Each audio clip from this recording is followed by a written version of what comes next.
20장 1절부터 마지막 절 전체를 다 보겠습니다. 좀 길지만 그래도 오늘은 20장 전체를 성경의 맥을 맞추기 위해서 오늘 전체를 다 읽겠습니다. 말씀을 한 절씩 교독하겠습니다. 제가 먼저 1절을 읽습니다. 아브라함이 거기서 네게부 땅으로 옮겨가 가데스와 술 사이에 그랄에 거류하며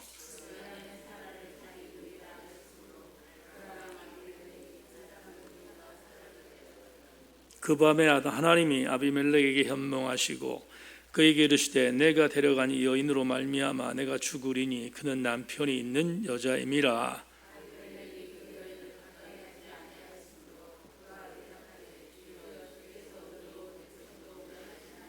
그가 나에게 이는 내 누이라고 하지 아니하였나이까. 그 여인도 그는 내 오라비라 하였사오니 나는 온전한 마음과 깨끗한 손으로 이렇게 하였나이다.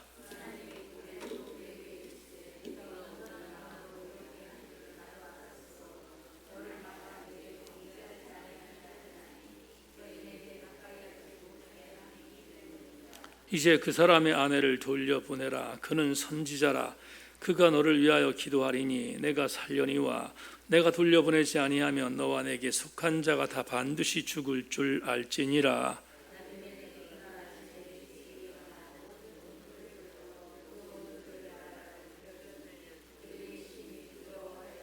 아비멜렉이 아브라함을 불러서 그에게 이르되 내가 어찌하여 우리에게 이렇게 하였느냐. 내가 무슨 죄를 내게 범하였기에 내가 나와 내 나라가 큰 죄에 빠질 뻔하게 하였느냐. 내가 합당하지 아니한 일을 내가 행하였도다 하고 아브라함이 이르되 이곳에서는 하나님을 두려워함이 없으니 내 아내로 말미암아 사람들이 나를 죽일까 생각하였음이요.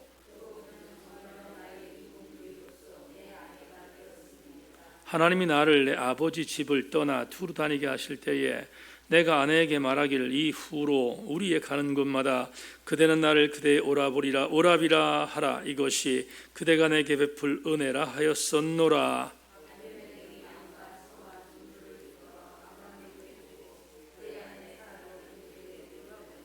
아브라함에게 이르되 내 땅이 내 앞에 있으니 내가 보기에 좋은 데로 거주하라 하고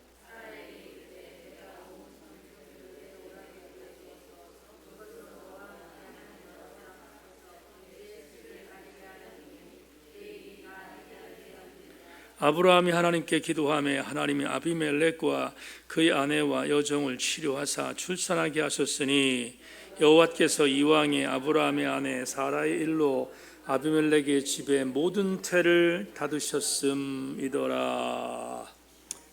아멘.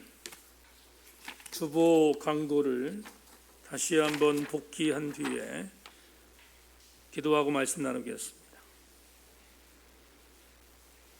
내일 오전 8시부터 우리 교회 정원과 3층에 있는 베란다에 인조잔디를 까는 공사가 있습니다. 잘 진행될 수 있도록 관심 가져주시길 부탁하고 9월 26일부터 10월 7일까지 축의 셀 신방 1층 교육관에 있습니다. 4분기 사역과 후반기 사역에 대한 부분에 회복을 위한 신방 사역을 하려고 하는데 이 신방은 제가 일반적으로 말하면 영성 부흥의 식으로 진행할 예정으로 있습니다. 기도해 주시고 셀 리더들과 셀 원들은 잘 준비해 주기를 바랍니다. 이은주 집사님 기도했던 것처럼 9월 28일부터 4주 동안 수요 성회를 통해서 팬데믹 이전 상황으로 돌아가도록 하기 위한 동기부여를 위한 또한 수요 집회를 다시 살리기 위한 그런 성회를 진행합니다. 강사 목사님들을 위해서 기도로 지원해야 되겠고 우리 최선을 다하여 함께 사역해야 되겠습니다. 자세한 사역 내용은 별지를 참고하셔서 착오 없도록 최선을 다해 준비해 주길 부탁하고 부연되어지는 중요한 내용들은 제가 다시 한번 여러분들에게 보강해서 말씀을 드리려고 합니다. 그래서 잘 준비하실 수 있기를 바랍니다. 10월 23일 주일부터 우리 교회의 오후 예배와 그리고 점심 식사도 특별한 확산세가 있지 않는 한 진행할 예정으로 있습니다. 위에서 잘 준비하시고, 사실은 지난 주일도 말씀드렸지만 제천 지역에 있는 교회 중에서 조직교회 중에 오후 예배를 혹은 저녁 예배를 드리지 않는 교회가 우리 교회 말고는 없습니다. 우리 교회가 이 부분에 있어서 제가 결단하지 못한 부분도 있지만 늦게 시작하는 상황인 것을 기억하고 더 철저히 준비해서 오후 예배의 사역이 이전에 상투적인 그런 상황으로 빠지지 않도록 최선을 다해 주시길 부탁하고, 청년들과 학생 예배는 별도로 상의해서 공지하도록 하겠습니다.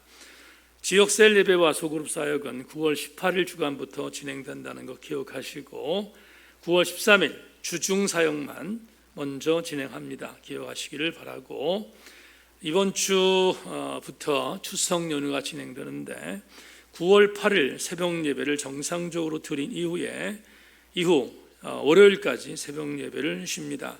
그리고 더불어 13일 예배는 정상적으로 새벽 예배를 다시 시작하고, 이번 추석 연휴에 중간 부분에 주일이 있기 때문에 주일에 집중하시기를 바라고, 최선을 다해서 예배 빠지지 않도록 함께 노력해 주시기를 부탁합니다. 추석 추모 예배 자료 안내석에 있습니다. 참고하시기 바라고, 돌아오는 주일은 비전 주일로 예배를 드립니다. 지난 주일날 추석 명절 대내 구제를 잘 마쳤습니다. 최진봉 집사님께서 대원과학대학의 문헌정보학 교수로 임명돼서 10월 1일부터 사역하는데 축하하고 건강한 출발을 위해 중보해 주시기를 부탁합니다. 더불어 수험생들 위해서 기도하시고요, 군에 있는 아들들 위해서도 기도해 주시기를 부탁드립니다. 김현미 집사님 광고를 잠깐 하겠습니다. 오늘 김현미 집사님 1시 45분부터 수술이 시작돼서 5시 반쯤 수술이 마쳐져 지금 회복 중에 있습니다. 이후에 김현미 집사님이 치료 과정이 원활하고 또 후유증 없도록 잘 진행될 수 있도록 함께 위해서 기도해 주시고, 최선을 다해서 우리 교우들이 중보해서 좋은 결과들을 보고할 수 있도록 해주기를 기도하는 마음으로 또 간절히 소망합니다. 박연원 권사님 위해서도 잊지 말고 기도해 주시기를 부탁드립니다. 이번 돌아오는 주일 여러분 흐트러지지 않도록 최선을 다해 주실 수 있기를 다시 한번 부탁 말씀을 드립니다. 391장 하나님께 찬송하겠습니다. 찬송하고 하나님께 기도하는 시간을 갖습니다. 오늘 새벽에도 우리 기도를 전심해서 함께 기도했는데, 김현미 집사를 위해서 다시 한번 기도하고, 그리고 우리 교회 아픈 교우들이 교회 중심에 있는데 아픈 교우들 어렵지 않도록 함께 기도하시고, 더불어 오늘 수요 저녁 예배에 수요 예배를 소홀히 여기는 자들이 지천에 깔려 있지만 여러분들 대면에 나오셔서 예배를 드리고 있습니다.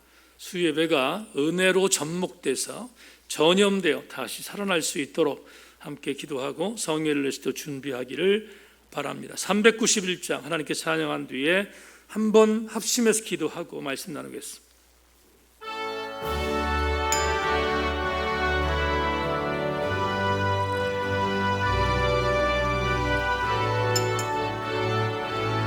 마음 모두 찬양하겠습니다. 오 놀라운 곳에 예수 내 주 참 능력의 주시로다.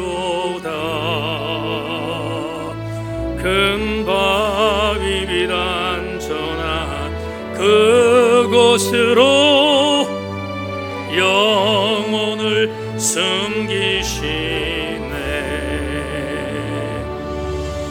메마른 땅을 종일 걸어가도 나 피곤치 아니하며 저 위험한 곳 내가 이를 때면 큰 바위에 숨기시고 주 손 덮으시네. 오 놀라운 구세주 예수 내 주, 내 모든 짐 벗기시네. 죄악에서 날 끌어 올리시며 또 나에게 힘 주시네. 메마른 땅을 종일 걸어와도 나 피곤치 아니하며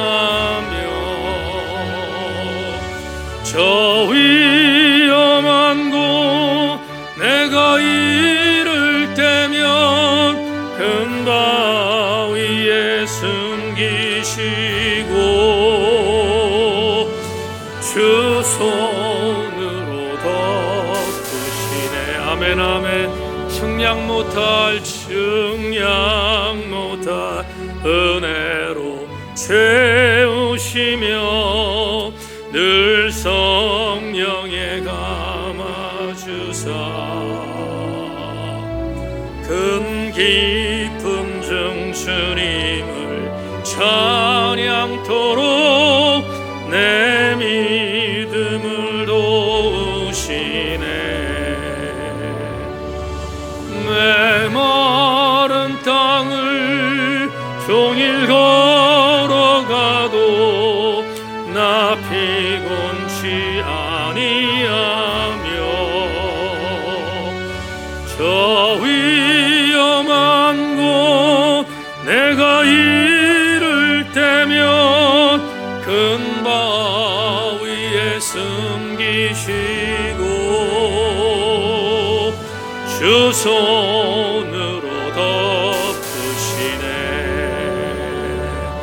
주 예수님 공중에 임하실 때 나 일어나 맞이하리. 그 구원의 은총을 노래하리. 저 천군과 천사 함께 메마른 땅을 종일 걸어가도 나 피곤치 아니하며 저 위험한 곳 내가 이를 때면 큰 바위에 숨기시고 주 손으로 덮으시네. 마음 모두 기도합니다. 하나님, 오늘 수요 저녁 예배에 함께 모여서 하나님 우리의 기도의 제목들을 올립니다. 아버지 하나님, 제일 먼저 몸된 교회의 아픈 교우들을 위하여 중보하고 나아가기를 원합니다. 아버지 하나님, 김현미 집사가 여러 가지 어려움 속에 있었지만 하나님 오늘 모든 수술 일정이 잘 진행되게 하시고 이제 회복 중에 있는 가운데 있습니다. 아버지 하나님, 의사가 일들을 진행했으며 간호사들이 도우며 수술이 진행되었겠지만 이제부터는 하나님께서 김현미 집사를 더 붙들어 주어야 합니다. 하나님께서 함께 해주셔서 모쪼록 사랑하는 귀한 딸에게 하나님 좋은 소식이 임할 수 있도록 인도하여 주시기를 기도하며 아버지 하나님, 사랑하는 귀한 딸에게 생기를 불어넣어 주셔서 하나님의 은혜 안에 다시 회복되어지는 놀라운 역사를 허락하여 주시기를 기도하며 하나님, 사랑하는 딸이 담대함으로 수를 받았고 담대한 믿음으로 다시 한번 일어서기를 기도하는 마음이 동일한데 하나님이 만져주셔서 아브라함에게 롯의 구원을 위하여 기도했던 그 중보기도가 오늘 우리들의 중보기도가 되게 하여 주시고 하나님, 그 기도가 위력적이었던 것처럼 우리의 기도도 위력적일 수 있도록 하나님께서 은혜를 내려 주시기를 원합니다. 아버지 하나님, 수술 이후에 치료의 과정도 지난하겠지만 그럼에도 불구하고 하나님이 순간순간마다 지켜주셔서 아버지 하나님이여 정말로 다시 한번 온전한 모습으로 회복될 수 있도록 인도해 주시기를 원하며, 그 옛날 수연에게 함께 하셨던 하나님의 은혜가 수연이 엄마에게도 함께 하여 주셔서 하나님 다시 한번 기쁨으로 간증하며 보고할 수 있도록 우리 하나님 은혜를 베풀어 주시기를 간절히 기도하고 원합니다. 하나님 아버지, 담대한 모습으로 이기게 하시고 승리하는 딸 되게 하여 주시옵소서. 하나님 서울병원으로 하나님여 이제 이전하여 재활병동에서 하나님 치료 중에 있는 박연웅 권사님도 함께 하시고, 아버지 하나님 아직까지 이런저런 여러 이후에 아버지 아픔이 있지만 그럼에도 불구하고 연로한 아버지 박 권사님을 만져주셔서 어렵지 않게 하시고, 하나님 다시 한번 말문이 트이게 하시며 회복되는 은혜가 임할 수 있도록 인도하여 주셔서 승리하는 견안을 될 수 있도록 하나님 끝까지 책임지시며 인도하여 주시기를 원합니다. 영과 육의 낙함을 통하여서 아픈 성도들마다 하나님 만져주셔서 교회의 중심에는 아픈 자가 있음을 인정합니다. 그리고 또한 그렇게 되어야 합니다. 아픈 자들을 만져주셔서 선하신 주의 은혜의 치료의 광선을 발하여 주시고, 하나님 아버지여 주는 치료하는 여호와라 말씀하셨사오니 그 치료의 광선이 발하여 저들이 일어설 수 있도록 하나님 은총 베풀어 주시기를 기도하고 원합니다. 수요 예배가 하나님이여 다시 한번 회복되어지는 것은 물론이거니와 하나님 이제 4분기의 사역 현장 안에서 하나님의 교회가 다시 일상으로 돌아오도록 만들기 위하여 준비하며 기도하며 하나님 실천하고 있사오니 하나님께서 만져주셔서 하나님 1.1에 하나님의 어려움이 없도록 도와주시기를 소망하며 오차 없이 하나님의 은혜가 잘 진행되어져 우리 교회 될 수 있도록 인도하여 주시기를 원합니다. 성회를 준비했는데 하나님 아버지, 하나님 몸된 교회를 섬기게 하는 모든 강사 목사님들에게 기름 부어주셔서 적재적소의 아름다운 말씀이 선포되게 하시고, 그 선포된 말씀은 우리 교회를 다시 한번 일으켜 세우는 강력한 말씀이 될 수 있도록 하나님 인도하여 주시기를 간절히 기도합니다.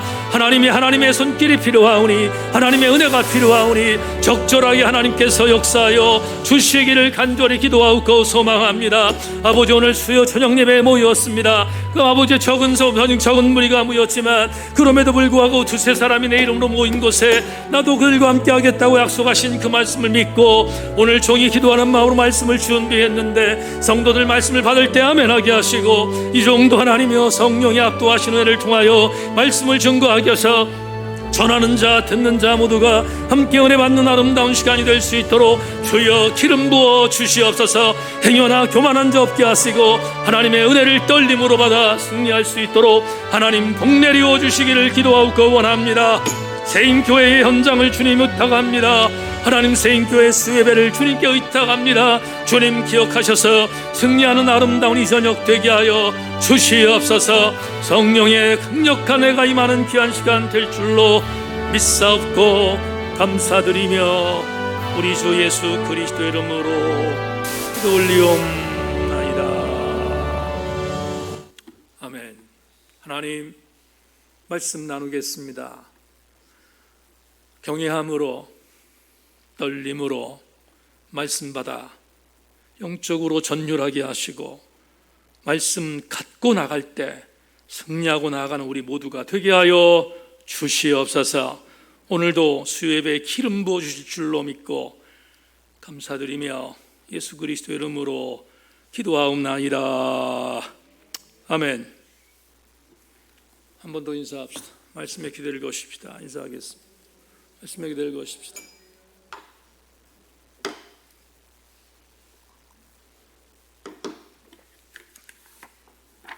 주보에 있는 대로 편견은 정말로 위험합니다, 이런 제목을 갖고 창세기 74번째 강의를 여러분과 함께 나누기를 원합니다. 영적 집중력을 종에게도 주시고 여러분들에게 주셔서 은혜의 시간 되기를 소망합니다. 오늘 제목이 편견은 정말로 위험합니다라고 정했습니다. 편견이라는 한자 단어를 풀면 치울 칠 편과 볼견자가 합쳐진 한자 단어입니다. 편견이란 단어를 문자적으로 해석한다면 한쪽으로 치우쳐 본다는 의미일 것입니다. 한쪽으로 치우쳐 본다는 것은 설교의 제목처럼 대단히 위험합니다. 왜 위험할까? 한쪽을 보기 때문에 상식적이지 않습니다. 상식적이지 않다는 것은 대단히 위험한 것입니다. 한 곳만 보기에 다른 것을 왜곡할 수 있는 가능성이 100%입니다. 목회를 하는 목사인 저는 그래서 편견되이 목회하지 않기 위해서 목을 걸어야 하고, 성도들은 편견된 신앙생활을 하지 않도록 목을 걸어야 합니다. 그러나 현실은 녹록하지 않습니다. 성경에 있는 내증을 보더라도 성경에 있는 내증을 우리가 바라보는 성경의 이해조차가 편견될 때가 얼마나 많은지 모릅니다. 하나의 신뢰를 들어보겠습니다. 우리는 사무엘 상이라는 책에서 이스라엘 역사의 중요한 인물, 고대 이스라엘 왕국의 중요한 인물 두 사람을 만나게 됩니다. 한 사람은 초대왕이었던 사울이고, 또 한 사람은 그의 뒤를 이어서 왕위에 오른 다윗입니다. 사울과 다윗을 우리가 묵상할 때마다 우리는 이미 선입견으로 갖고 있는 사상이 있습니다. 어떻게 바라보면 조금 나쁜 말이지만 쇠뇌되어 있을 정도로 이미 갖고 있는 두 사람에 대한 고정관념이 있습니다. 그것은 사울은 나쁜 사람, 다윗은 좋은 사람이라고 하는 세뇌되어 있는 사고방식입니다. 왜 우리가 사울을 나쁜 사람으로 해석하고 다윗을 좋은 사람으로 해석하는가? 그 이유에 대한 가장 큰 책임은 목회자들한테 있습니다. 목회자들이 그렇게 가르쳤으니까 인정합니다. 하지만 오늘은 조금 다른 스펙트럼으로 사울과 다윗을 접근해 보십시다. 왜 사울이 나쁜 사람으로 해석됩니까? 사울은 교만해져서 자신의 왕권을 지키기 위하여 어린 다윗을 죽이려고 했던 사람, 그리고 자신의 권력을 유지하기 위하여 다윗이 승승장구할 때 제거 1순위로 생각해서 갖은 편법과 폭력을 동원해서 다윗을 죽이려 했던 장본인. 그래서 우리는 사울이 아주 나쁜 사람으로 인식되어 있습니다. 반면 다윗은 나쁜 일을 한 적이 없는데 그냥 국가의 위기에 국가를 위해서 골리앗을 쓰러뜨린 것이 그의 무대의 첫 번째 일이었는데 그게 시기의 빌미가 돼서 사울왕에게 쫓기는 신세가 되었고, 그리고 수없이 많은 죽을 고비를 넘겼던 사람. 그럼에도 불구하고 자기의 정적이었던 사울을 복수할 수 있는 기회가 여러 차례 있었음에도 불구하고 하나님께서 사울을 기름 부어 세웠다는 로드십을 인정하고 그를 끝까지 살려주었던 성군이자 그리고 인격적으로 참 괜찮은 인물로 우리는 이미 각인하고 있습니다. 그래서 사울은 나쁜 사람, 다윗은 좋은 사람으로 우리는 이미 선입견을 갖고 있습니다. 그런데 성경을 조금만 더 깊이 보면 사울을 차치하고 다윗을 보면 다윗도 권력을 잡은 뒤에 만만치 않은 죄악을 범한 사람으로 등장하거든요.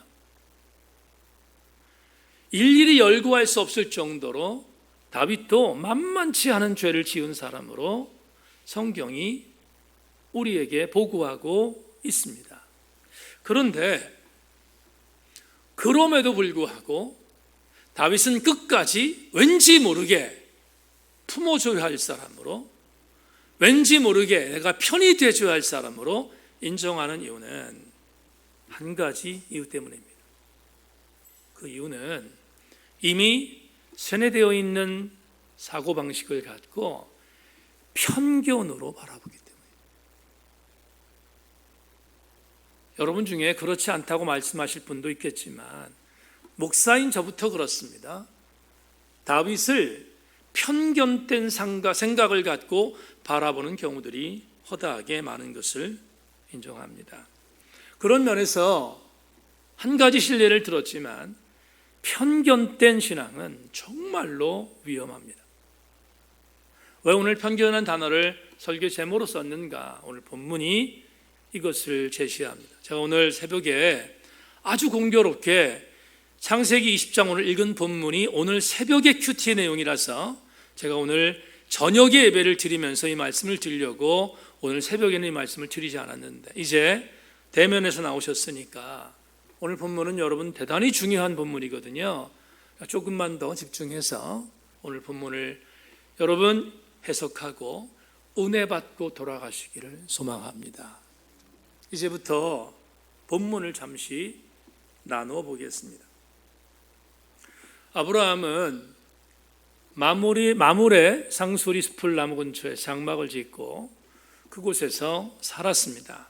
그곳은 소돔이 멀리 떨어져 있지 않은 장소였음을 우리는 지난 19장을 통해서 보았습니다. 그런데 어느 날 왠지 모르지만 소돔이 멸망한 이후 아브라함이 본인이 살고 있었던 지역에서 이동합니다. 어디로 이동했는가? 오늘 본문 1절이 어디로 이동했는지를 보여줍니다. 여러분 본문 1절을 보시면 본문 1절만 읽겠습니다. 다시 한 번만, 원고에는 없지만 1절만 제가 읽으면 이렇게 되어 있습니다. 아브라함이 거기서 네게부 땅으로 옮겨가 가데스와 술 사이 그랄에 거류하며. 자, 이 구절을 제가 지금부터 여러분들에게 설명하겠습니다. 아브라함이 마물의 상수리 나무에서 그랄로 옮겼다 이렇게 말하고 있죠. 1절이. 그런데 도대체 이 땅들이 어디인가? 본문은 제시하지 않아요. 그래서 구약학자의 도움을 받기로 했습니다. 지금 1절에서 말하고 있는 다윗이 마물에서 옮긴 그랄의 지역적 상태에 대한 부분들을 구약학자의 도움으로 여러분들에게 해석하겠는데, 제가 창세기 강의를 제일 많이 보는 송병원 교수의 주석을 여러분들에게 읽겠습니다. 네게브는 가나안 남쪽 지역에 펼쳐져 있는 광야 지역을 뜻한다. 가데스는 시내 반도의 북동쪽에 위치해 있는 오아시스이며 부엘세바에서 약 75km 떨어져 있는 곳에 있었다. 술은 나일 델타의 동쪽에 위치해 있는 것으로 알려져 있다. 가데스와 술 사이에는 짐승을 먹일 만한 목초 지역이 있었다. 그렇다면 성교수의 주석을 참고한다면 우리는 이런 추측을 할 수 있습니다. 아브라함이 왜 갑자기 마므레에서 그랄로 옮겼을까? 추측이 충분히 가능합니다. 아마도 아브라함이 거주했던 마므레 숲을 상수리 나무 근처는 가축을 키우는데 적합한 장소였음이 분명합니다.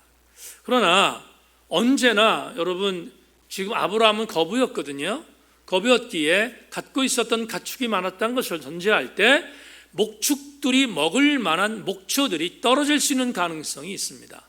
오랜 세월 동안 그곳에서 정착했기에 가축들이 먹을 만한 목초가 떨어졌을 수 있는 가능성이 있습니다. 또 하나, 언제든지 창세기 10장에도 말하지만 언제든지 그 땅은 건조한 땅이었기에 기근이 가능했습니다. 추측하기로는 가축들에게 먹일 목초가 떨어졌든지 아니면 기근이 들었든지 둘 중에 하나일 것입니다. 도저히 가축들을 키울 수 있는 방법이 없어서 아브라함이 결단한 것이 바로 뭔가 하면 장막을 이동하는 것이었습니다. 그래서 그 이동을 어디로 했는가? 그랄 땅으로 했는데, 그랄 땅, 그리고 오늘 여기 게데스의 술 사이라고 하는 지역을 송병원 교수가 여러 가지 내용으로 말씀했는데 이걸 여러분들이 알아듣기 쉽게 말하겠습니다. 여러분, 이스라엘이라는 땅을 놓고 볼 때, 제가 사실 오늘 그림을 준비하기도 생각했었는데 그냥 설명하겠습니다. 이스라엘 땅을 중심으로 볼 때 맨 밑에가 사해입니다. 사해인데 사해 바로 위쪽 부분에, 사해라고 하는 위쪽 부분에 서쪽, 그러니까 다시 말하면 지중해가 있는 지역입니다. 똑같이 가나안 땅이라 할지라도 그 지중해 지역에서 가까웠던 서쪽을 그랄 땅이라고 해요. 그런데 그 그랄 땅은 고대 이스라엘부터 어디의 땅이었는가? 고대 이스라엘뿐만 아니라 이어진 역사의 흐름 속에서 그 땅의 대부분의 역사의 주인은 우리가 너무 잘 알고 있는 블레셋이었습니다. 블레셋이 어떤 땅이죠? 우리가 알고 있는 골리앗의 조국, 그 정도로 알고 있습니다. 근데 블레셋이라는 단어가 어디서 나왔는가 하면 팔레스타인이라는 단어에서 나왔어요. 그러니까 블레셋이라는 단어는 가나안에 있어서 원래 가나안 땅에 아주 중요한 요충지예요. 제가 여러분 기억나십니까? 노아의 세 아들 중에서 저주받았다고 하는 아들 함을 저주받았다고 하지만 절대 그렇지 않습니다. 왜냐하면 함의 후손들이 차지한 땅이 그 땅이거든요. 그러니까 그 땅은 어떤 의미로 보면 요충지였고요, 광야 지역에서 벗어난 가축들에게 목축을 할 수 있는 적합한 땅, 그래도 거기는 먹일 수 있는 식물들이 자라는 곳, 그 땅이 블레셋이었기에 자기가 거주하고 있었던 마므레의 기근이나 아니면 목축을 할 수 있는 환경이 도저히 되지 않은 것을 알았던 아브라함이 어쩔 수 없이 이동한 땅이 그랄이었을 것이다. 근데 그랄은 아브라함의 입장에서 바라볼 때는 낯선 땅이었어요. 여러분, 담임 목사의 설교를 이해를 하셔야 되겠는데, 유대의 관점에서 바라보면 블레셋은 이방 땅입니다. 이해하셨습니까? 이해가 되지요? 우린 그렇게 알고 있었으니까. 유대의 관점에서 바라보면 블레셋은 이방 땅이에요. 그러나 지금 그랄이라고 하는 블레셋에 살고 있었던 사람이 만에 하나 아브라함이 그쪽으로 이동했다면 누가 이방인이에요? 아브라함이 이방인이잖아. 그걸 전제합시다. 전제하면서 말씀을 나누기를 원합니다. 여하튼 간에 그 당시에는 지역 경계가 그렇게 중요하지 않았으니까 들어가 살면 돼요. 다만 그 땅이 그랄 땅이었는데 그 땅의 맹주는 아비멜렉입니다. 여러분, 아비멜렉이라는 이름 나오니까 혹시 기억나는 사람 있나요? 아비멜렉이 누구죠?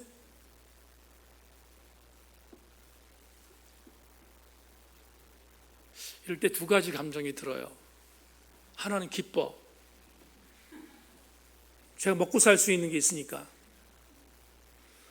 또 하나의 감정이 뭔지 아세요? 속상해요. 성경을 전혀 안 읽는 것 같아서. 아비멜렉이 누굽니까?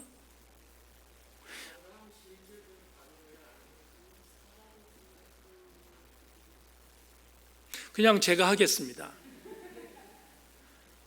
아비멜렉은 역사적으로 가장 유명한 사람이 누구예요? 기드온의 아들이에요. 그 엄청났던 죄악을 저질렀던 아들 아비멜렉. 그러면 제가 이 말씀 왜 드리냐면, 아비멜렉이란 이름은 나의 아버지는 왕이라는 뜻인데, 나의 아버지는 왕이라는 뜻이 아비멜렉이라는 자체가, 그런데 이 본문에서 아비멜렉이라고 등장한 이 이름은 사람의 이름이 아니라 고대 그랄 땅에서 아비멜렉은 어떤 의미를 갖고 있냐면, 여러분, 이집트의 왕을 뭐라고 해요? 바로라고 하잖아요. 파라오라고 하잖아요. 똑같은 의미로 아비멜렉은 그랄 땅을 지배하던 맹주의 대명사였을 가능성이 많아요. 여하튼 간에 아비멜렉이라고 하는 이 맹주가 그랄 땅을 지배하고 있었어요. 그런데 그쪽으로 누가? 아브라함이 이동했어요. 그렇다면 아비멜렉이라고 하는 사람의 입장에서 바라볼 때는 아브라함은 별로 반갑지 않을 수 있는 가능성이 있는 사람이에요. 그렇지 않겠습니까? 자기 땅에 들어온 이방인이라고 추측할 수 있으니까. 그런데 오늘 본문은 놀라운 보고를 하고 있습니다. 지금부터 여러분과 함께 이거 얘기를 나누려고 하는데, 보세요. 아브라함이 그랄 땅으로 들어갔어요. 그랄 땅은 아비멜렉이 통치하고 있어요. 교대의 땅의 경계는 그렇게 지금처럼 엄청난 국경이 있었던 게 아니니까 가능해요. 이동하는 데 있어서 별 문제 없었어요. 그냥 장막을 치고 살면 되니까. 그런데 중요한 것은 아내가 문제였어요. 제가 설교 준비하면서 정말 많이 찾아봤습니다. 많이 찾아봤는데, 여러분 창세기 12장에서 아브라함이 가나안에 장막을 거하고 베델 지역에 살고 있던 어간 기근이 들어서 어디로 내려갔다고 했죠? 이집트로 내려갔어요. 그때 아브라함의 나이가 75세였으니까 사라의 나이는 몇 살이었겠어요? 65세였을 거예요. 그냥 무조건 제가 할게요. 그냥 65세였을 거예요. 그런데 65세라고 하는 사라의 나이에 이집트에 내려갔는데, 내려간 때 아브라함의 마음속에 걱정이 생겼어요. 어떤 걱정? 자기 아내가 너무 아름다워서 바로가 빼앗을 것 같아. 그래서 뭐라고 속였다고 했습니까? 누이라고 속였다고 했습니다. 제가 거기는 창세기 12장에 있는 그것은 100번 1000번 양보해서 제가 이해해요. 왜? 요새 65세도 아름답잖아요. 우리 교회 65세 성도들 아름답잖아요. 아닌가? 65세의 성도들이 아름다울 수 있거든요. 가꾸고 또 가꿀 수 있잖아요. 그러니까 100번 양보해서 그럴 수 있다고요. 그런데 오늘 본문은 사라의 나이가 몇 세 때였는가 추측하기로는, 지금 천사들이 와서 1년 뒤에 아들을 낳을 것이라고 얘기했던 그 어간이거든요. 그러니까 결국은 사라의 나이는 90세부터 89세 어간이었을 거라고요. 그런데 그렇게 나이 든 아내, 그리고 분명히 말했습니다. 생리가 끊어진 아내가 어디로 가요? 그랄로 갔어요. 근데 그랄로 갔는데 아브라함이 걱정이 돼요. 왜냐하면 자기 아내가 아름다워서 아비멜렉이 빼앗을 것 같은 생각이 들었어요. 또 한 가지, 빼앗는 게 문제가 아니라 자기가 남편이면 자기를 죽일 것이란 염려가 들었어요. 제가 주석책 많이 찾아봤습니다. 정말 많이 찾아봤어요. 설교 준비하면서 이게 말이 되나? 90세의 아내를 빼앗길 것 같아서, 그래서 누이라고 숨기는 게 말이 되는가? 주석을 찾아봤는데 속 시원하게 대답할 게 없었어요. 대답해 주는 책이 없었어요. 송병훈 교수 책을 보니까 송병훈 교수 책에서 이렇게 썼더라고요. 어떤 신학자가 말했다. 사라는 그 당시에 회춘했다. 아멘을 못하겠더라고요. 제가 아멘을 못하겠어.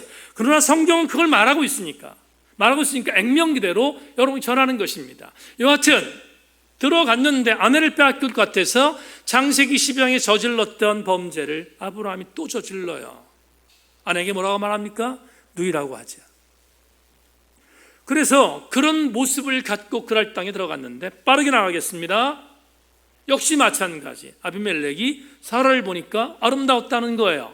그리고 자기 90세 된 아내를 취한다는 게 말이 되는지 모르겠지만 여하튼 간에 회춘했다고 하니까 아름다운 아내로 보였던, 아름다운 여자로 보였던 사라를 데려옵니다. 왜? 아브라함이 누이라고 또 속였기 때문입니다. 데려왔습니다. 자, 오늘 본문은 3절부터 7절까지 말씀이 중요한데, 3절부터 7절까지 말씀 제가 요약하겠습니다. 아비멜렉이 사라를 데리고 왔습니다. 데려와서 자기 아내로 삼으려고 데려왔는데, 그날 하나님께서 현몽하여 아비멜렉을 찾아갑니다. 그리고 이렇게 말합니다. 아비멜렉아, 네가 데려간 여인은 남편이 있는 여인이다. 그러니까 그 여인에게 손을 대면 너는 반드시 죽을 거야. 혹여나 너의 민족도 죽을 테니까 손대지 마라고 명령하십니다. 그러자 깜짝 놀랐어요. 아비멜렉이 자기는 남편이 없는 줄 알고 데려왔는데 그렇게 말하니까. 그런데 아비멜렉이 순종합니다. 순종했어요. 그리고 다시 사라를 아브라함에게 돌려줍니다. 돌려준 뒤에 그냥 돌려줄 수가 없잖아요. 돌려줄 수가 없어서 아브라함과 대화합니다. 찾아가서 돌려주면서 한마디를 합니다. 여러분, 그 한마디가 뭐냐면 오늘 여러분과 함께 나눌 말씀인데 3절 7절까지 말씀을 제가 나중에 정리할게요.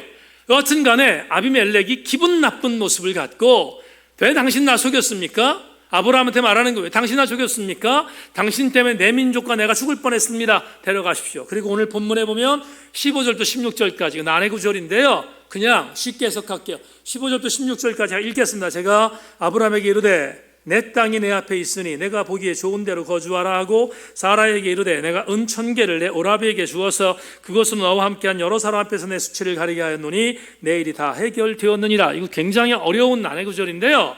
그냥 이게 오늘 주제는 아니기 때문에 제가 설명할게요. 아브라함이 말합니다. 내가 네가 섬기고 있는 하나님이 나에게 나타나셔서 이렇게 했으니까 내가 너에게 혜택을 주겠다. 너 이방인이지만 그랄 땅에서 살 수 있는 권리를 주겠다. 영주권 주겠다는 거예요. 그래서 아브라함에게 영주권 주었습니다. 아브라함에게 은혜가 되었죠. 또 한 가지, 남의 남자한테 갈 뻔했던 사라, 나름대로 여성으로 자존심이 긁어졌습니다. 그리고 수치스러웠습니다. 그런데 아비멜렉이 은 1000개, 엄청난 액수입니다. 은 1000개를 주면서 이것으로 인하여 내 수치가 가려졌어. 너는 문제가 해결됐어. 그리고 사라의 자존심을 회복시키는 장면, 그게 15절 16절입니다. 여러분 15절 16절 그렇게 해석하기를 바랍니다. 그런데 이제부터 여러분과 정말 나누고 싶은 구절이 있습니다. 오늘 레마로 가기 위해서 여러분에게 구절 몇 가지를 얘기합니다. 4절 봅시다. 오늘 설교의 주제절과 같은 4절 같이 한번 읽어보겠습니다. 같이 읽습니다. 시작. 아비멜렉이 그 여인을 가까이 하지 아니하였으므로 그가 대답하되 주여 주께서 의로운 백성도 멸하시라니까 라고 기록되어 있습니다. 저를 보세요. 하나님께서 현몽하셔서 아비멜렉에게 나타나셨습니다. 너 사라 건들면 죽어. 건드리면 안 돼. 그러자 아비멜렉이 깜짝 놀랐습니다. 그리고 무슨 얘기인지 알았습니다. 왜냐하면 하나님께서 알려주셨으니까 이 여인은 남편이 있어. 건드리면 안 돼. 그래서 곧바로 깨달았습니다. 그런데 너 죽을 거야. 건드리면 내 민족도 죽을 거야 라고 하는 엄포성 발언에 반응한 아비멜렉의 반응 중에 4절에서 여러분 정말로 이런 고백이 나올까 할 정도의 깜짝 놀랄 만한 고백을 합니다. 아비멜렉이 말합니다. 하나님, 너는 이 여인을 가까이 취하지 않았습니까? 아시지 않습니까? 근데 우리 민족을 멸하시면 안 됩니다.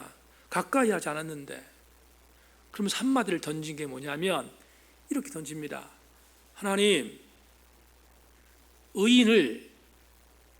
의로운 사람을 악인과 멸하는 것이 옳습니까? 를 물어요. 어디서 많이 들어보지 않았어요? 지금 이 말 누가 하는 거예요? 아비멜렉이 하나님께. 어디서 많이 들어보지 않았어요? 이 말씀? 이거 누구의 말이에요? 아브라함의 기도였잖아. 아브라함의 기도를 지금 아비멜렉이 하고 있어요. 자, 여러분 우리 신앙적 관점에서 보겠습니다. 아브라함을 유대인의 시조라고 하잖아요. 아브라함 유대인이야. 아비멜렉은 반대로 뭐예요? 그랄 땅에 사니까 블레 사람이었으니까 누구예요? 이방인이야. 그런데 이방인이었던 아비멜렉이 유대인이었던 아브라함이 롯을 구원하기 위하여 소돔을 위해서 기도했던 기도의 제목을 그대로 드리고 있잖아요. 지금 놀라시지 않는군요. 드리고 있잖아요, 지금. 누가? 이방인이. 하나님 앞에 무조건 뭔가를 말한 게 아니라 정당성을 갖고 드리고 있어요. 여러분, 여기 의로운 백성이라고 돼 있죠. 의로운 백성, 의롭다라고 하는 이 단어가 히브리어 자디크라는 단어의 번역이에요.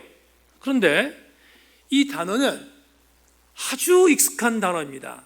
여러분, 아모스 5장 24절에서 이렇게 말해. 아모스 5장 24절 제가 읽겠습니다. 따라오십시오. 오직 정의를 물같이 공의를 마르지 않는 강같이 흐르게 할지어다. 구약 성경에는 하나님의 속성을 두 가지로 제시합니다. 하나는 제다카, 또 하나는 미슈파트예요. 다시 한 번만. 구약 성경에 하나님의 속성은 두 가지였는데, 하나님은 정의로운 분이야, 의로운 분이야, 제다카입니다. 또 하나, 하나님은 공평하세요, 미슈파트입니다. 그런데 제다카라는 의롭다라는 단어, 이 단어는 하나님의 속성이야. 속성인데 오늘 본문에 기록된 4절에 자디크라는 단어가 제다카와 어원이 같아요. 무슨 말인가 하면, 좀 어려운 말씀 드려서 미안합니다. 무슨 말인가 하면, 지금 그랄이란 땅에 살고 있던 아비멜렉과 그의 민족들 중에서 이방 땅에 살고 있었지만 의로운 자가 있었다는 거예요. 의롭다는 것은 하나님의 속성에 닮은 자라는 거예요. 하나님의 속성에, 하나님의 법에 어긋나지 않는다는 거예요. 하나님의 법에 어긋나지 않는다는 것은 하나님의 법에 순종하는 자가 있었다는 증거다, 이 말이에요. 그날에 하나님의 법도를 따라 사는 사람이 있었다는 거예요. 이게 왜 중요할까? 중요한 이유가 있습니다. 오늘 9절부터 11절을 제가 읽겠습니다. 여러분, 자막을 통해서 따라오십시오. 아비멜렉이 아브라함을 불러서 그에게 이르되 내가 어찌하여 우리에게 이렇게 하느냐? 내가 무슨 죄를 내게 범하였기에 내가 나와 내 나라가 큰 죄에 빠질 뻔하게 하였느냐? 내가 합당하지 아니한 일을 내게 행하였도다 하고, 아비멜렉이 또 아브라함에게 이르되 내가 무슨 뜻으로 이렇게 하였느냐? 아브라함이 이르되 이곳에서는 하나님을 두려워함이 없으니 내 아내로 말미암아 사람들이 나를 죽일까 생각하였으며. 여러분, 이 구절을 이렇게 묵상하다가 편견이 얼마나 무서운지를 다시 한번 각인했습니다. 지금 아비멜렉이 사례를 돌려보내면서, 그리고 선물을 주면서, 그리고 아브라함에게 이 땅에 살아도 괜찮아 라고 혜택을 베풀면서 한마디를 던졌어요. 왜 우리한테 이런 엄청난 불행이 오도록 네가 이렇게 우리를 힘들게 만들었는가를 아비멜렉이 물었어요. 정당합니까? 정당하지 않습니까? 정당하잖아요. 아비멜렉은 억울했어요. 정당해요. 충분히 그렇게 말할 수 있어요. 그런데 아브라함의 반응이 기가 막힙니다. 아브라함의 반응이 아비멜렉에게 뭐라고 말하는가? 이렇게 말해요. 이곳에는 하나님을 두려워하는 사람이 없을 것 같다. 이곳 그랄 땅에는 하나님을 두려워하는 이가 없기 때문에, 이것 때문에 하나님을 두려워하지 않으니까 너희들이 나를 죽일까 봐 내가 속였다, 이런 뜻이잖아요. 지금 여러분에게 이렇게 한번 적용해 보겠습니다. 아브라함의 이 발언은 굉장히 건방진 거예요. 아브라함의 이 발언은 천하가 공노할 발언이에요. 아브라함의 이 발언을 우리가 가끔 북한의 김정은이가 할 때 쓰는 말처럼 망발이에요. 어떤 자신감으로 그랄 땅에 하나님을 두려워하는 자가 없다고 단정합니까? 앞에서 말씀드렸잖아요. 자디크가 있다고, 의로운 삶을 살고 있는 사람이 있다고. 어디에? 그랄 땅에. 그런데 어떻게 여러분 아브라함이 단호하게 이 땅에 하나님을 두려워하는 자가 없다고 단호하게 말할 수 있을까? 이건 오늘 설교 제목에 나온 단어 그대로 뭡니까? 편견이지 않습니까? 이걸 편견이라고 하는 거예요. 이 상을 통해서 우리는 오늘 대단히 중요한 교훈을 얻습니다. 오늘 이 전반부에 있는 이 말씀을 통해서 아비멜렉이라는 사람과 아브라함을 비교하면서 우리는 정말 중요한 교훈을 얻게 돼요. 뭡니까? 그게 오늘 설교의 레마입니다. 자막 보자. 수협에 나오신 교우 여러분, 성도의 편견은 위험함을 넘어 해롭습니다. 평택대학교라고 하는 학교에서 신학을 가리키는 한동구 박사님이 아비멜렉을 격려합니다. 오늘 본문에 있는 이 내용을 통해서 아비멜렉과 하나님과의 대화가 있었잖아요. 하나님, 의인을 악인과 함께 멸하시겠습니까? 라고 하는 대화, 이 대화를 통해서 하나님께서 아비멜렉 어떻게 평가하셨을까? 한동구 교수의 논문을 보면 이런 글이 나와요. 하나님께서 이방인도 그의 구원의 영역에 속해 포함시키고 자신의 대화 파트너로 인정하신 것이다. 아무렇지 않은 게 아니고요, 놀라운 해석이에요. 그랄 땅에 살고 있었던 이방인 아비멜렉을 하나님은 자신의 파트너로 삼으셨대요. 파트너로 인정하신 거잖아요. 그 땅에 의롭게 사는 백성이 있다는 것을 인정하신 것이잖아요. 반면 아브라함은 본인이 갖고 있었던 편견 때문에 이 땅에 하나님을 두려워하는 자가 없어서 이 땅에 나를 죽일 것 같아서 내가 이렇게 거짓을 말할 수밖에 없었다고 말하는 이 말도 안 되는 자기 합리화에 대하여 우리는 오늘 주목해야 합니다. 요한복음 1장 45절을 읽겠습니다. 여러분 자막 보십시오. 빌립이 나다나엘을 찾아 이르되 모세가 율법에 기록하였고 여러 선지자가 기록한 그 일을 우리가 만났으니 요셉의 아들 나사렛 예수니라. 빌립이 나다나엘에게 예수를 전합니다. 예수에게 예수라는 복음을 전했습니다. 그러자 조금 있는 지역의 출신이었던 나다나엘이 빌립의 얘기를 듣고 이렇게 말합니다. 요한복음 1장 46절 나다나엘이 이르되 나사렛에서 무슨 선한 것이 날 수 있느냐? 빌립이 이르되 와서 보라 하니라. 우리가 그렇게 유명하게 알고 있는 나사렛에서 도대체 선한 것이 날 수 있을까? 라고 폄하합니다. 왜 나사렛을 나다나엘이 폄하했습니까? 이유는 한 가지입니다. 예수님 당시에 나사렛은 갈릴리 지역의 한복판에 있었습니다. 당시 갈릴리는 예루살렘에서 왕따 당한 사람들의 장소였습니다. 어려운 사람들, 가난한 사람들이 모여있는 버려진 땅이었습니다.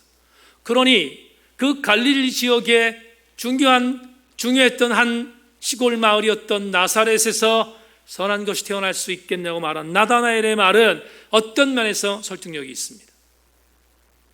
그런데 우리가 주목할 게 무엇입니까? 그 나사렛에서 예수께서 자라나셨잖아요.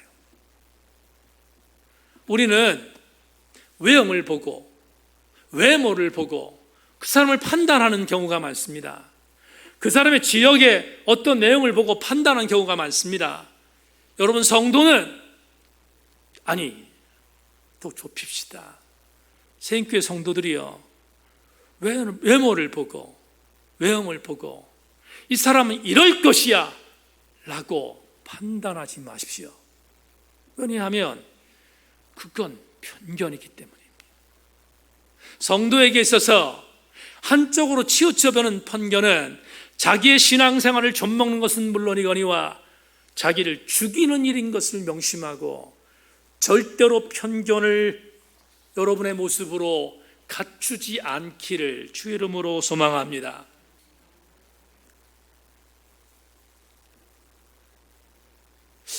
오늘 여러분 본문에 기록된 내용들을 생각하면서 이렇게 한번 정리해 보겠습니다. 마지막으로 아브라함은 아비멜렉과 그랄 땅을 판단할 때 철저한 편견에 빠져 있었습니다. 반대로 편견의 대상으로 여겨졌던 아비멜렉은 아브라함을 편견 없이 바라봤습니다. 세상에 이런 반전이 어디 있습니까? 지난 휴가 때 여수를 다녀왔습니다. 여러분, 한번 물어보겠습니다. 대한민국에서 음식을 맛있게 하는 지방 하면 어디를 떠올립니까? 모릅니까? 우리 대한민국에서 음식 맛있는 지역 그러면 어디를 말해요? 전라도를 말하잖아요. 그건 여러분 정말 우리가 다 함께 인정하는 거잖아요. 반대로 맛없는 지방 그럼 어디를 뽑습니까? 어떻게 잘하세요? 경상도를 뽑습니다. 그런데 이번에 제가 갖고 있는 편견을 완전히 버리기로 했습니다. 여수의 한 식당에 들어갔습니다. 친구 목사가 먼저 한번 여수에 갔다고 거기를 소개해줘서 거기를 찾아갔습니다. 음식을 먹다가 제일 첫 번째 들었던 소회가 이것입니다. 여기 전라도 맞나? 전혀 전라도 같지 않은 맛없는 음식을 먹다가 정말 그런 생각이 들었습니다. 여러분, 제가 가끔 풍기를 갑니다. 풍기 경상북도 영주시 풍기읍입니다. 그곳을 가면 식사를 할 때가 있는데 식사하러 식당을 들어갑니다. 음식을 먹으면 제일 먼저 떠오르는 소회가 있습니다. 여기 경상도 맞나?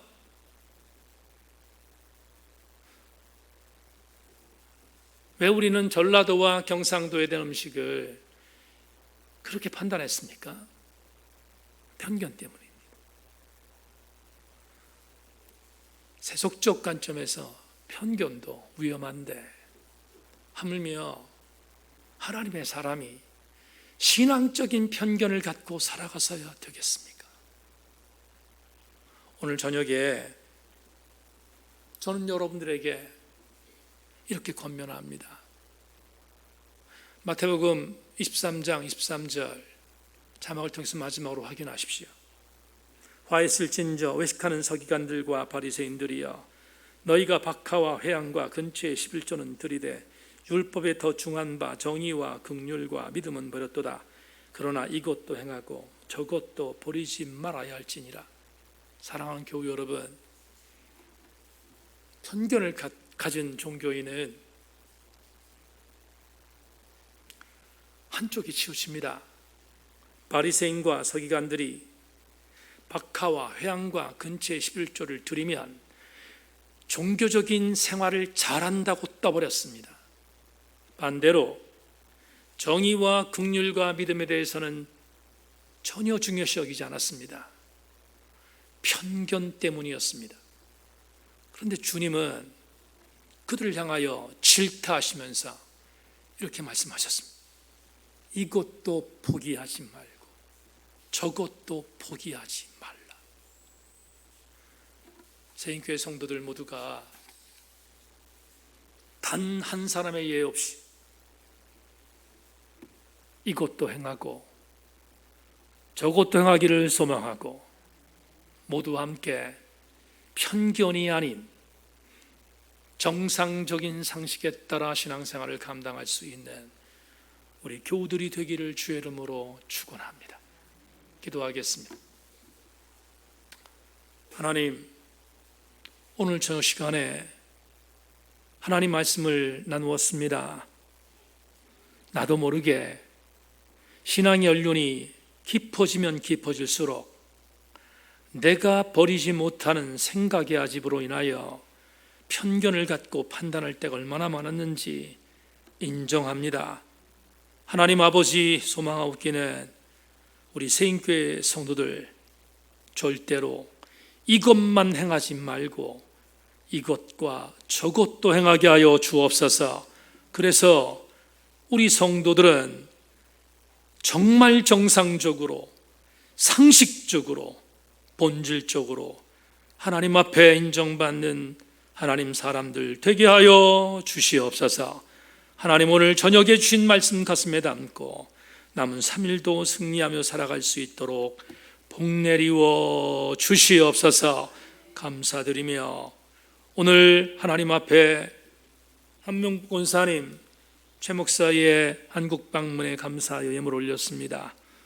최 목사가 호주의 사역을 잘 감당할 수 있도록 지속적으로 은혜를 주시기를 소망하며 하나님 오늘 우리가 기도한 내용 그대로 아픈 자들 모두 함께 다시 한번 회복될 수 있도록 복 내리워 주시옵소서. 예수 그리스도 이름으로 기도 올리옵나이다. 아멘.